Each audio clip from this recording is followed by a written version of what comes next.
இயக்கத்தில் கண்ணபிரானும் ஒரு முற்போக்கு பார்ப்பனத்தான் தீவிர இடதுசாரி இயக்க உணர்வு படைத்தவர். அவர் சொன்னார், பெரியார் தொடுத்த அறிவு போர் தொடர்ந்து தமிழக மண்ணில் இருப்பதனால்தான் இங்கு போலி சாமியார்களுடைய ஆட்டமும் மதவெறியும் அடங்கி இருக்கிறது என்று சொன்னார். தத்துவமேதை டி.கே. சீனிவாசன் ஒரு பெரிய சிந்தனையாளர். அவருடைய பேச்சை கேட்டால் அறிஞர் அண்ணாவுடைய பேச்சை கேட்பது போன்ற அந்த ஒலி உணர்வு கூட வரும், அறிவு உணர்வும் பெற முடியும். அப்பொழுது அவர் சொன்னார், கூட்டத்துக்கு மேலே வந்தவுடன் என்ன சொல்றாரு, கூட்ட நெருக்கடியிலே தள்ளப்பட்டு நாங்கள் இங்கே வந்தோம். கலைஞர் தானாக வந்தார், நான் தள்ளப்பட்டு வந்தேன். இங்கேயும் நெருக்கடி, நாட்டிலையும் நெருக்கடி. இந்த நெருக்கடிகள் மத்தியில நாங்கள் அண்ணா பிறந்த நாளை கொண்டாடுறோம் அப்படின்னு முதல்ல ஒரு குடி வச்சார். கோட்டம் கட்டியவர் கலைஞர், ஏழைகளின் வாட்டம் போக்கியவர், தானாக வந்தவர், தள்ளப்பட்டு வந்தவன் நான். திராவிட முன்னேற்ற கழகத்தை யார் அழித்தாலும் அது என்னை அழித்து விட்டுதான் அவர்கள் அழிக்க ஒழிய என்றால் அன்றைக்கு திமுகவை தடை செய்ய வேண்டும் என்ற எண்ணமும் அப்போ ஒரு பேச்சு இருந்தது. நிருபர்கள் கேட்கிறாங்க கலைஞரை பார்த்து, இது இறுதி யுத்தம்னு சொல்றாங்களே உங்க கூட. கலைஞர் சொல்றார், திராவிட இயக்கத்தை எந்த யுத்தத்தாலும் அழித்து விட முடியாது. இதை நான் உறுதியாக சொல்லுகிறேன். இந்த இறுதி யுத்தத்தில் கூட நாங்கள் தான் வெற்றி பெறுவோம்.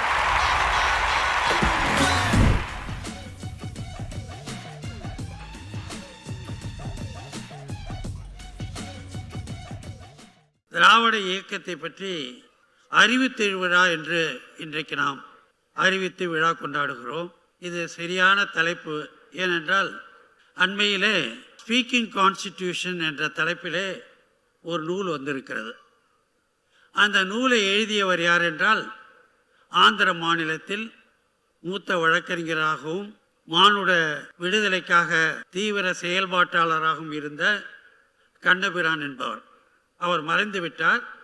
அவருடைய மகள் கல்பனா என்பவர் தான் அந்த நூலை, கண்ணபிரான் மகள் அந்த நூலை வெளியிட்டிருக்கார். அந்த நூலில் அவர் ஆந்திராவில் மனித உரிமைக்காக போராடிய மாபெரும் வழக்கறிஞர், மூத்த வழக்கறிஞர். அந்த நூலில் ஒரு பகுதி இருக்கு. இங்கே பேசிய, எனக்கு முன்பு அமர்வில் பேசிய அனைவரும் அதை தான் குறிப்பிட்டார்கள்.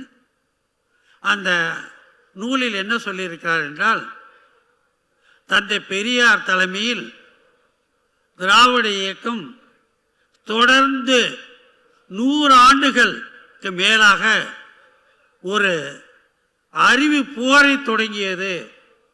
அந்த அறிவு போர் இன்றும் தொடர்கிறது என்று அந்த நூலில் கண்ணபிரான் கூறியதாக ஒரு தனியான ஒரு தலைப்பிலேயே அதை வெளியிட்டிருக்கிறார்கள். அதற்கு காரணம் என்னவென்றால், திராவிட இயக்கத்தை பற்றி இங்கு முன்பெல்லாம் பேசினார்கள். நான் 2 நாட்களுக்கு முன்பு ஒரு நூலை படித்தேன். அந்த நூல் யாருன்னா, எழுதியவர் தொகுத்தவர்கள்லாம் இப்பொழுது இருக்கிற காங்கிரஸ்காரர்கள் அல்ல. 1940 அந்த நூல் வெளியிடப்பட்டிருக்கிறது. தந்தை ஆக இருந்த மோதிலால் நேரு, மகனாக இருந்த சுதந்திர போராட்ட வீரராக இருந்த ஜவஹர்லால் நேருக்கு எழுதிய கடிதங்கள் அந்த நூலிலே தொகுக்கப்பட்டிருக்கிறது. அதில் ஒரு கடிதம் இருக்கு. என்ன கடிதம்னா, மோதிலால் நேரு ஜவஹர்லால் நேருக்கு ஒரு கடிதம் எழுதுகிறார். என்ன எழுதுகிறார்னா, நான் மனசோர்வு அடைந்துட்டேன், காங்கிரஸை விட்டு விலகிலான்னு இருக்கிறேன். ஏன் காரணம் என்றால், காங்கிரஸுக்குள்ளே இப்பொழுது இந்து மத தீவிரவாத ஒரு குழு உள்ளே நுழைஞ்சிட்டு, அந்த குழு அதற்கு தலைமை தாங்கி வழிநடத்துகிறவராக மாளவியா இருக்கிறாரு. அதற்கு நிதி உதவி செய்கிறவர் பிர்லாவா இருக்காரு. அவர் சொல்றார், பிர்லா மாளவியா கேங் வந்து காங்கிரஸுக்குள்ள நுழைஞ்சிச்சு. இது 26வது ஆண்டு எழுதப்பட்ட கடிதம். அந்த கடிதத்தில் இவர்கள் இஸ்லாமியர்களுக்கு மீது ஒரு வெறுப்புணர்ச்சி உண்டாக்கி இந்து மத தீவிரவாதத்தை பரப்பி காங்கிரஸையே கெடுத்து விடுவார்கள். அதனால் நான் மனச்சோர்வு அடைகிறேன். நான் இதை விட காங்கிரஸில் இருப்பதை விட நான் ஓய்வு பெற்று விடலாம் என்று நினைக்கிறேன் சொன்னார். 26வது ஆண்டு. நீங்கள் பாருங்கள், 25ஆம் ஆண்டு தான் சுயமரியாதை இயக்கம் இங்கே தொடங்கப்பட்டிருக்கிறது. ஒரு ஆண்டு, 100 ஆண்டுகள் ஆயிற்று. அதில் தந்தை பெரியாருடைய பணியை தான் பக்கத்து மாநிலத்தினுடைய ஆந்திர மாநிலத்தில் கண்ணபிரானும் ஒரு பார்ப்பனர் தான், முற்போக்கு பார்ப்பனர் தான், இடதுசாரி தீவிர இடதுசாரி இயக்க உணர்வு படைத்தவர். அவர் சொல்றாரு, பெரியார் தொடுத்த அறிவு போர் தொடர்ந்து தமிழக மண்ணில் இருப்பதனால்தான் இங்கு சாமியார்கள் போலி சாமியார்களுடைய ஆட்டமும் மதவெறியும் அடங்கி இருக்கிறது என்று சொன்னார்கள். இதை ஏன் சொல்லுகிறேன் என்றால், திராவிட முன்னேற்ற கழகத்தை வழிநடத்திய தலைவர்கள் அண்ணாவாகட்டும் கலைஞராகட்டும் அவர்களெல்லாம் அளித்த பங்களிப்பு எண்ணி நான் வியந்து போகிறேன். குறிப்பாக நான் இங்கு ஒரு கருத்தை சொல்லி என்னுடைய உரையை தொடங்க விரும்புகிறேன். 1976ஆம் ஆண்டு நெருக்கடி நிலையை அறிவித்த போது எல்லோரும் கலைஞரை விட்டு விலகிவிட்டார்கள். அப்பொழுது கலைஞர் எனக்கு அனுப்பி வீட்டுக்கு ஆள் அனுப்பி, மறைந்த செல்வம் தான் வந்து மாமா அவங்கள வந்து கூட்டு வர சொல்கிறாரு, கொஞ்சம் உதவியாக இருக்கும்படி கேட்குறாருன்னு சொல்லி. அப்பொழுது நான் தினமும் பல்கலைக்கழகத்தில் அப்பொழுதுதான் விரிவுரையாளராக சேர்ந்து ஓராண்டுகளாகிறது. தினமும் காலையில் 7:30 மணிக்கு கலைஞர் வீட்டுக்கு வருவேன், 8:30 மணி வரலும் இருப்பேன். 8:30க்கே பல்கலைக்கழகத்துக்கு 9க்கெல்லாம் போயிடுவேன். கலைஞருக்கு முதலில் வருகிற அந்த தபால்கள்லாம் எடுத்து அடுக்கி கொடுப்பேன். அப்பொழுது சனிக்கிழமை நேரத்தில் விடுமுறை நாளாக இருந்ததுனால கலைஞர் கூட இதே வள்ளுவர் கோட்டம் பகுதிக்கு வரும். அப்பொழுது வள்ளுவர் கோட்டம் திறக்கப்பட்ட ஒரு வாரத்தில் இங்கு பெருத்த போலீஸ் பாதுகாப்பு போடப்பட்டது. கலைஞர் இது வழியாக முரசொலிக்கு போகிற போது இந்த சாலை வழியாக தான் வந்தார். வந்து காரை திறந்து இப்படி கண்ணாடியை விளக்கிட்டு அந்த வள்ளுவர் கோட்டத்தோட அழகை பார்த்தார். அதற்கு பிறகு அங்கு வந்து இருக்கிற திருவாரூர் தேரை பார்த்தார். நானும் திருவாரூரில் பிறந்ததுனால என்னை பார்த்து கேட்டார், நானும் நீ தேரை பார்த்துருக்கேல்ல, அந்த தேர் இந்த தேருக்கும் எப்படி ஏதாவது வேறுபாடு இருக்கான்னு கேட்டார். இது எதுக்கு சொல்லுகிறேன் என்றால், எவ்வளவு தூரம் இந்த இயக்கத்துக்காக அவர்கள் உழைத்திருக்கார்கள். அப்பொழுது அடுத்த செப்டம்பர் பிப்ரவரி திங்களில் தான் அண்ணா சமாதிக்கு வராதவர்கள் யார் என்று ஒரு பட்டியல் போட்டு விசா சட்டத்தில் யார் கைதானார்கள் என்று வந்தது. செப்டம்பர் மாதம் 76 அண்ணா பிறந்த நாள் கொண்டாடுவதற்காக அப்பொழுது இருந்த திருவல்லிக்கேணி பகுதி செயலாளராக இருந்த வரதராஜன், இப்போ நம்ம பத்மநாபனுடைய சொந்த மாமா, அறிவாலயத்தில் இருக்கார பத்மநாபனுடைய சொந்த தாய் மாமா அவர் தான் போய் போலீஸ் கமிஷனர் அலுவலகத்தில் தொடர்ந்து அண்ணா பிறந்த நாளை கொண்டாட வேண்டும் என்று மனு கொடுக்கிறார். மனு தினமும் நிராகரிக்கப்படுகிறது. கலைஞர் உடனடியாக உயர்நீதிமன்றத்துக்கு வழக்கு தொடர்கிறாரு. அந்த வழக்கு தொடர்ந்த பிறகு அனுமதி தரப்படுகிறது. இதே நுங்கம்பாக்கத்தில் இப்பொழுது இல்லை அந்த மண்டபம். அந்த மண்டபத்தின் பேர் சக்கர மண்டபம்னு பேர். இந்த மண்டபம் அதில் ஒரு 500 பேர் தான் உட்கார முடியும். 2 பேர் தான் பேசுறதுக்கு அனுமதி கொடுக்குறாங்க. மறைந்த தத்துவ மேதை நம்ம டிகேஎஸ் இளங்கோவுடைய தந்தை டிகே சீனிவாசனும் கலைஞர் தான் பேசுகிறாங்க. நான் காரில் கூட வந்தேன். கார்லேயே நான் இருந்தேன். கூட்டம் நெருக்கடி, ஆகவே நான் காரில் இருந்தேன். அதில் வந்து கலைஞர் போகிற போது தத்துவ மேதை சீனிவாசனை பார்த்து சீனுன்னு தான் சொல்லுவார் அவர். சீனு, நீ அரசியல் ஏதாவது பேசி ஒம்பு பண்ணிடாத, நான் ரொம்ப கடினப்பட்டு அண்ணா பிறந்த நாளுக்கு அனுமதி வாங்கியிருக்கேன், அதனால் அப்படின்னு சொன்னார். ஆனால் தத்துவ மேதை டிகே சீனிவாசன் ஒரு பெரிய சிந்தனையாளர். அவருடைய பேச்சை கேட்டால் அறிஞர் அண்ணாவுடைய பேச்சை கேட்பது போன்ற அந்த ஒலி உணர்வு கூட வரும், அறிவு உணர்வும் பெற முடியும். அப்பொழுது அவர் சொன்னார், கூட்டத்துக்கு மேலே வந்தவுடன் என்ன சொல்கிறாரு, கூட்ட நெருக்கடியிலே தள்ளப்பட்டு நாங்கள் இங்கே வந்தோம். என் கலைஞர் தானாக வந்தார், நான் தள்ளப்பட்டு வந்தேன். இங்கேயும் நெருக்கடி, நாட்டிலையும் நெருக்கடி, இந்த நெருக்கடிகள் மத்தியில் நாங்கள் அண்ணா பிறந்த நாளை கொண்டாடுறோம் அப்படின்னு முதல்ல ஒரு முடி வச்சார். அடுத்ததான் சொன்னார், நமது எதிராளிகள் கலைஞர் வள்ளுவர் கோட்டத்தை கட்டியிருக்கார், ஆனால் ஏழைகளுக்கு எந்த திட்டமும் தரவில்லை, இது ஒரு ஆடம்பர செலவு என்றெல்லாம் இப்பொழுது நெருக்கடி நிலையிலே கலைஞரை விமர்சனம் பண்ணி எழுதி கொண்டிருக்கிறார்கள். அவர்களுக்கு சொல்லுவேன், கலைஞர் ஆட்சியில் அமர்ந்தபோது இந்த குடிசை மாற்று வாரியத்தை கொண்டு வந்தார். ஒரு குடிசை மாற்று வாரியத்தை ஜெயபிரகாஷ் நாராயணனே வந்து திறந்து வைத்தார். அந்த ஜெயபிரகாஷ் நாராயணே சொன்னார், இந்தியாவிலே எந்த மாநிலத்திலும் நகர்ப்புறத்திலே ஏழைகளுக்கு வீடு அளிக்கும் திட்டத்தை இவ்வளவு சிறந்த முறையில் யாரும் நிறைவேற்றவில்லை, கலைஞர் மு கருணாநிதி தான் நிறைவேற்றியிருக்கிறார் என்று அதை பேசினார். அதை நான் இங்கே நிறைவேற்கிறேன் சொல்லிட்டு சொன்னார். இங்கே ஒன்று சொல்ல வரேன். அவர் சொல்றார், கோட்டம் கட்டியவர் கலைஞர், ஏழைகளின் வாட்டம் போக்கியவர், தானாக வந்தவர், தள்ளப்பட்டு வந்தவன் நான். அதற்கு பிறகு கலைஞர் பேசினார். சீனு அவர்கள் பேசினார்கள், என்னை பற்றி சொன்னார்கள், என்னுடைய பெருமை பற்றியெல்லாம் சொன்னார்கள். ஆனால் நான் ஒன்றை மட்டும் சொல்லுகிறேன், திராவிட முன்னேற்ற கழகத்தை யார் அழித்தாலும் அது என்னை அழித்து விட்டு தான் அவர்கள் அழிக்க ஒழிய என்று சொன்னார்.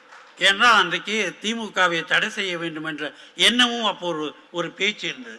எதுக்கு சொல்லுகிறேன் என்றால், திராவிட இயக்கம் இப்படியெல்லாம் கட்டி காக்கப்பட்டது. இந்த வள்ளுவர் கோட்டத்தில் நான் நின்று பேசுவதில் நம்ம மகிழ்ச்சி அடைகிறேன். ஏனென்றால் நான் 2006 சட்டமன்ற தொகுதியில் கலைஞரால் திருவல்லிக்கணி தொகுதியில் நிறுத்தப்பட்டேன். நான் வெற்றி வாய்ப்பை இழந்தேன். அப்போ கலைஞர் அப்போ இந்த ஜெயலலிதா ஒரு ஸ்டேட்மெண்ட் விட்டாங்க. என்ன விட்டாங்கன்னா, தேர்தல் அறிக்கையை வெளியிடுறாரு. அந்த தேர்தல் அறிக்கையை நான் தான் எழுதினேன். கலைஞர் அந்த விழாவிலையும் என்னை உட்கார வச்சிருக்காரு. நிருபர்கள் கேட்குறாங்க கலைஞரை பார்த்து, ஜெயலலிதா நீங்கள் காலையில் பத்திரிக்கையில் பார்த்தீங்களே, இது இறுதி யுத்தம்னு சொல்கிறாங்களே உங்கள் கூட அப்படின்னு. கலைஞர் சொல்கிறார், திராவிட இயக்கத்தை எந்த யுத்தத்தாலும் அழித்து விட முடியாது, இதை நான் உறுதியாக சொல்லுகிறேன்.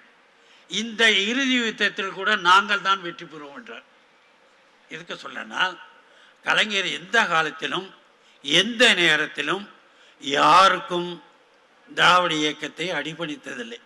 பேரறிஞர் அண்ணாவும் தந்தை பெரியாரும் இந்த திராவிட இயக்கத்துக்கு தலைமை அமைத்தார்கள் என்றால், கலைஞர் 50 ஆண்டு காலம் இந்த இயக்கத்தை கட்டி காப்பாற்றினார் என்பதை நான் நன்கு அறிவேன்.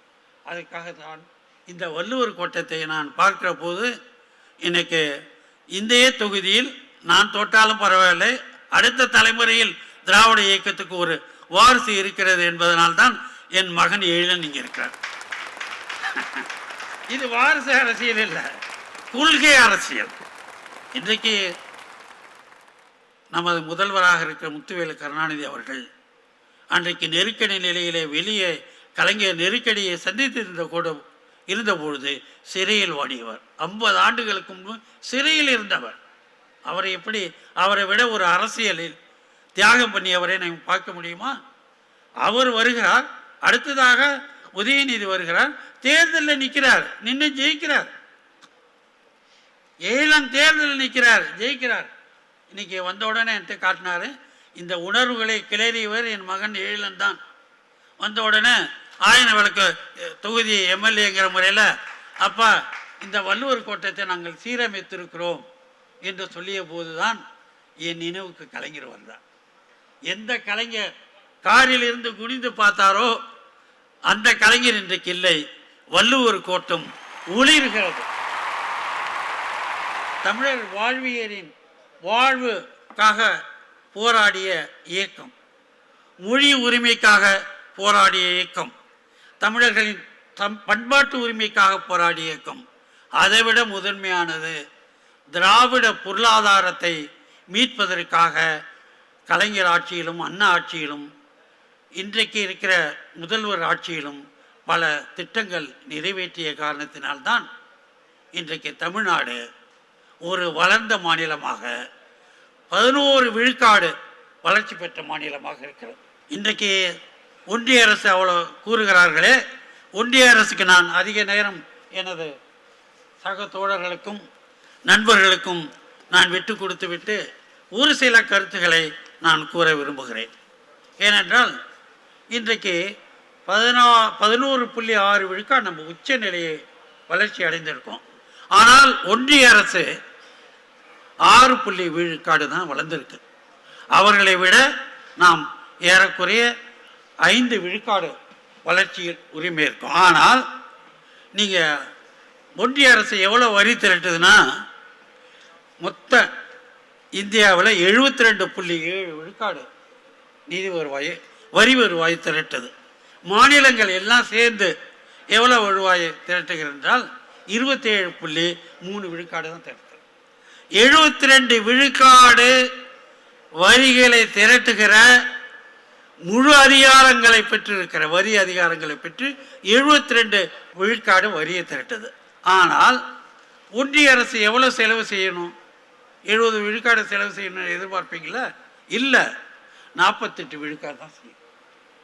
ஆனால் மாநில அரசு, அகில இந்திய எல்லா மாநில அரசும் சேர்த்து சராசரியாக 52 விழுக்காடு செய்கிறது. 27 விழுக்காடு வருவாய் உள்ள மாநிலங்கள் 52 விழுக்காடு செலவு செய்யுது. தமிழ்நாட்டை எடுத்துக்கிட்டிங்கன்னா அந்த அகில இந்திய சராசரியோட தமிழ்நாடு அதிகமாக இருக்கும். 60 விழுக்காடுக்கு மேலே தமிழ்நாடு அரசு செலவு. இன்றைக்கு நாம் நிறைவேற்றுகிற திட்டங்கள் எல்லாம் வெறும் இந்த 11.6 விழுக்காடு வளர்ச்சியில் வருகிற வரி வருவாயை விட நாம் கடன் வாங்குறோம். கடன் வாங்குவதிலும் நம்ம உரிமையாக வாங்கிட முடியுமான்னா முடியாது. கடன் வாங்குவதற்கும் மாநில அரசுகள் ஒன்றிய அரசிடம் அனுமதி பெற வேண்டும். இந்த மாதிரி ஒரு இக்கட்டான சூழ்நிலையில் இந்திய பொருளாதாரம் இன்றைக்கு இக்கட்டான சூழல் எப்படி இருக்குன்னா, மிக மோசமான பொருளாதாரத்தை கையாண்டு வருகிறார்கள். நீங்கள் தங்க விலை எவ்வளோன்னு உங்களுக்கு தெரியும். கிட்டத்தட்ட 1 லட்சம் ரூபாய்க்கு கிட்ட நெருங்குது தங்க விலை. 1980 தேர்தலில், நாடாளுமன்ற தேர்தலில் அப்பொழுது சிவாஜி கணேசன் நமது கூட்டணியில், காங்கிரஸ் கூட்டணியில் இருந்து பேசினார். அப்போ சிந்தாதிரிப்பேட்டையில் ஒரு கூட்டத்தில் அவர் பேசுகிறப்ப, இன்றைக்கி தங்க விலை எவ்வளோ விற்கிது தெரியுமா அப்படின்னு கேட்டுட்டு, 300 ரூபா விற்கிது, 300 ரூபா விற்கிது, ஜனதா ஆட்சியில் 300 ரூபா ஆயிடுச்சு, 300 ரூபா விற்ற ஆட்சிக்கு தங்க விலை உயர்த்திய ஆட்சிக்கு நீங்கள் ஓட்டு போடுவீங்களான்னு கேட்டார். இன்றைக்கி எவ்வளோ ஆகுது? 78,000க்கு மேலே போயிட்டு 1 லட்சத்துக்கு வருது. 1 லட்சத்து ரூபாய்க்கு கிட்டத்தட்ட வருது. இதை பற்றி யார்? ஆனால் இந்த தங்கம், யார் இனிமேல் தங்கத்தை வாங்க முடியும்? அரசாங்கம் கூட தாலிக்கு தங்கத்தை இனிமேல் கொடுக்க முடியாது. தங்கத்தை வாங்குபவர்கள் பணக்காரர்கள் தான் வாங்க முடியும். இந்த தங்க விலையை பற்றி பலவிதமாக கற்று எழுதுகிறாங்க. மோடிக்கு ஆதரவு எழுதுகிறாங்க. கார்ல் மார்க்ஸ் ஒருத்தர் தான் இந்த தங்கத்தை பற்றி 19ஆம் நூற்றாண்டில் என்ன சொன்னார், இந்த தங்கம் ஒரு பொருள்களை உற்பத்தி, ஒரு எக்ஸ்சேஞ்ச், மணி வேல்யூ மாதிரி, மணி மாதிரி அது அதுக்கு பரிமாற்ற மதிப்பு பெற்றது தங்கம். இந்தியாவில் பரிமாற்ற மதிப்பாக தங்கம் பயன்படுத்தப்படுகிறதுன்னு மார்க்ஸ் சொன்னார் அந்த காலத்திலே. அந்த பரிமாற்ற சுழற்சியை இந்த தங்க விலை உயர்வை ஏற்படுத்தினா பண சுழற்சியை கட்டுப்படுத்திவிடும். பண சுழற்சியை கட்டுப்படுத்திவிட்டால் பொருளாதாரம் தேக்க நிலை அடையணும். ஒரே ஒரு அறிஞர் தான், மார்க்ஸ் ஒருத்தர் தான் சொன்னார்.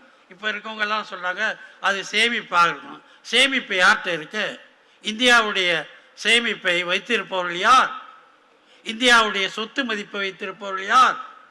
இதை பற்றியெல்லாம் மோடி அரசுக்கு அக்கறை இல்லை. இந்த சூழ்நிலையிலும் பொருளாதாரத்தை கடந்த 10 ஆண்டுகளாக மோடி அரசு மேலாண்மை செய்ததனால், யாருடைய இங்கே இருக்கிற நமது திட்டக்குழு துணைத் தலைவருக்கும் நன்றாக தெரியும், எனது அருமை மாணவர் டாக்டர் ஜோதி சிவஞானம் அவர்களுக்கும் நன்றாக தெரியும், இன்றைக்கு குடும்ப சேமிப்பு 4 விழுக்காடு வந்துடுச்சு. இந்தியாவில் குடும்ப சேமிப்பு 20 விழுக்காடாக ஒரு 10 வருஷத்துக்கு முன்னே இருந்தது, 4 வந்துடுச்சு. அதே நேரத்தில் ஒரு புள்ளி உரத்து பிரகாரம் 2023 இந்த நடுத்தர குடும்பங்கள் வாங்கின கடன் அளவு 385 லட்சம் கோடி. நடுத்தர குடும்பங்களும் கடனில் இருக்கு, நாடும் கடனில் இருக்கு. பொருளாதாரத்தை சிறப்புற மேலாண்மை செய்யவில்லை.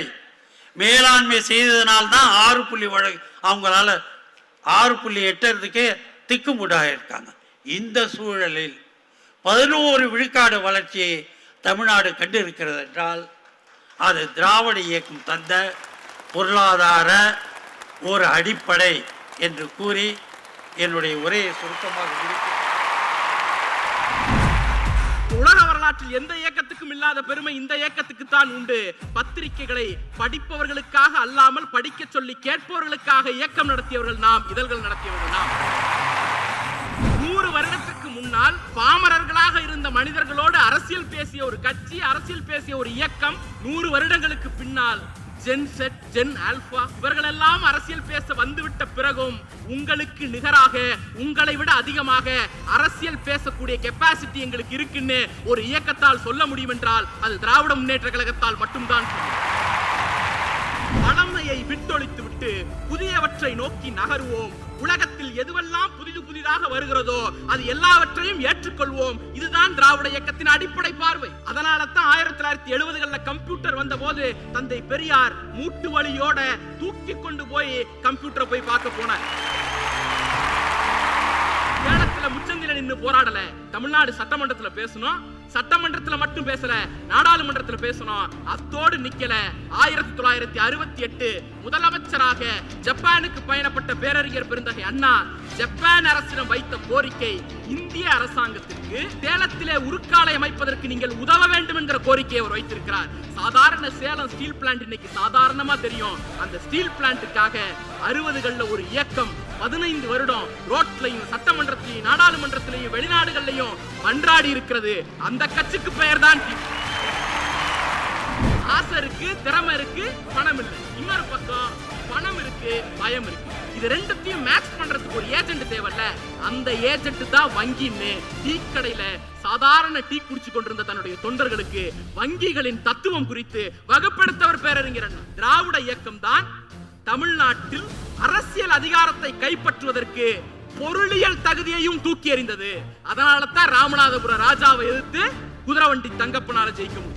இயற்றலும் ஈட்டலும் காத்தலும் காத்த வகுத்தலும் வல்லது அரசு என்கிற பொருளாதார சிந்தனை பொருந்தி போகக்கூடிய ஒரே மாடல் திராவிடம்.